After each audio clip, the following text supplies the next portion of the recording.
Hi అండి, welcome to husk Hyderabad kitchen. ఈరోజు మనం పల్లి పట్టి ఎలా చేయాలో చూసిద్దాం రండి.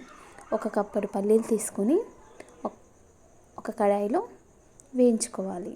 ఈ పల్లీలను సిమ్ టు మీడియం ఫ్లేమ్లో పెట్టుకొని అంత ఖాళీగా కలుపుతూ వేయించుకోవాలి.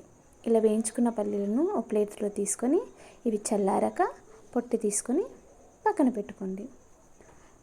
ఒక కడాయి తీసుకొని మనం ఎంతైతే పల్లీలు తీసుకున్నామో దానికి ముప్పావు బెల్లం తీసుకొని అందులో కొన్ని వాటర్ యాడ్ చేసి కొన్నేనండి వాటర్ యాడ్ చేసి ఇలా కరిగాక పాకం వచ్చే వరకు ఈ పల్లి పట్టికి కొద్దిగా ముదురు పాకం రావాలండి.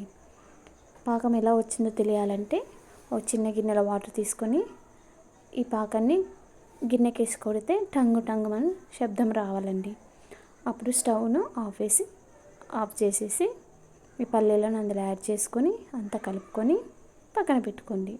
ఒక ప్లేట్ తీసుకొని అందులో నెయ్యి కానీ నూనె కానీ యాడ్ చేసి ఈ మిశ్రమాన్ని అంతా ప్లేట్లో వేసి ఒత్తుకొని గోరువెచ్చగా అయ్యాక చిన్న చిన్న పీసెస్లా కట్ చేసి పెట్టుకోండి. ఇది మొత్తం చల్లారిపోతే కట్ చేయడం కష్టమేనండి. గోరువెచ్చగా ఉన్నప్పుడే కట్ చేసుకోండి. Thank you for watching. Please